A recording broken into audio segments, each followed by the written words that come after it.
Hi everybody, we're starting a video series now about using scientific notation. I'm going to talk a little bit in this video about why we use scientific notation, what it's used for, and then we're going to go back and forth between writing standard numerals into scientific notation, writing it back into standard form, how we're going to multiply scientific notation amounts together, and then we'll finish this video series with a self-quiz. You can really test yourself to see how well you know the concepts. Let's get started.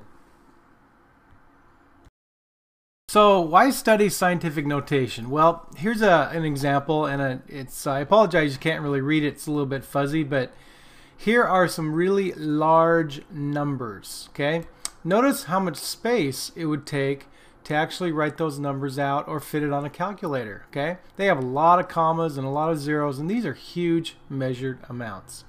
Likewise, if something is really small and you have a very small distance to measure, for example, distance between molecules or electrons or protons in a molecule, small distances.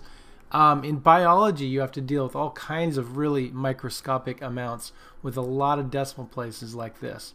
In astronomy, you have distances between planets that are huge. For example, the distance from Venus to the Sun. All right, wow, 6.7 million miles, 6,700,000 miles. All right, what about number of blood cells in an adult? Yeah, that's a huge amount. Do you know what that number is?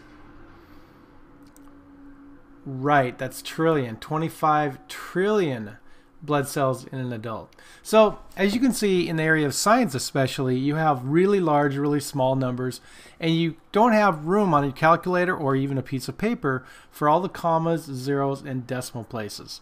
That's where scientific notation comes in. So here's how it works. Let's say we have a really large number like this, and I need to change it to a shorter version. In other words, write scientific notation.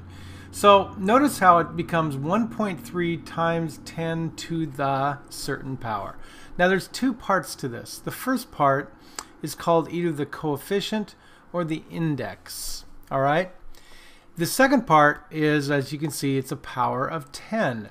Now the power is an exponent, and we put it by the 10. So where does that number come from? Well, the first rule is the first part has to be a value between 1 and 10. Now, it could actually be equal to 1, but it would have to be less than 10. All right? So it has to be between 1 and 10. And you notice that if we focus at the very beginning of this number, and if we were to put a decimal point right there, 1.3 is the correct value. Now, we couldn't put a decimal in front of the 1. In other words, 0.13, that'd be too small. Remember, it has to be at least 1 and between 1 and 10. All right, what if we put it after the 3 right there? Well, of course, it'd be 13, and yep, that's too big, isn't it? We cannot use that. So we have to place the decimal point from where it was, which is kind of hidden here at the beginning of the number, and we want to move it all the way over to a value between 1 and 10. All right, so how many places did we move it? Yes, we moved it 9 places. Now, it's a little tricky and it takes a little practice, but you locate where the decimal is to start with, which is here in this number. Don't count that. You have not moved it yet. Then start to move it to the right place, and that is 9 places. All right, so 1.3 times 10 to the 9th power is this number written in scientific notation. All right, now what if we have a really small number like point, all those zeros, and then 13 at the end? Well, remember that we need to find a value between 1 and 10, and so we're going to put the decimal between the 1 and the 3, and then the question becomes, how far do we move it? Now notice it's in a different direction. It's a really small value, so the exponent becomes negative. Really large value, the decimal or the power 10 is positive. Here it's negative. So how many places did we move it? Okay, don't count where it is now. Start with your first move. 1, 2, 3, 4, 5, 6, 7, 8, 9, and one more is 10. So it's 1.3 times 10 to the negative 10th power. All right, let's try a few practice examples. All right, I want you to do numbers 1 and 2 on a piece of paper, and then I'll show you the answer, and that will finish this video.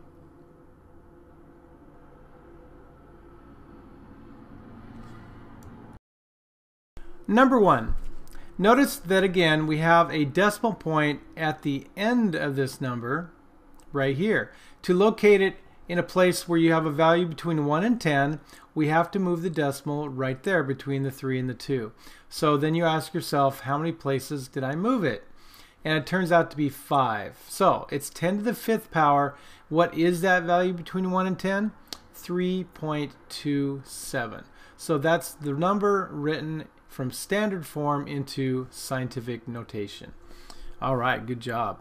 In number 2, notice how it's 0.08. So here's the decimal where it is now, and if I move it to the other side there of the 0, it's 0.8. That's not quite big enough. Let's go clear over here.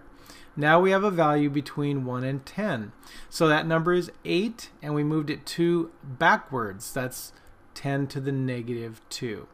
All right, again, small numbers have negative exponents. Large numbers have positive exponents.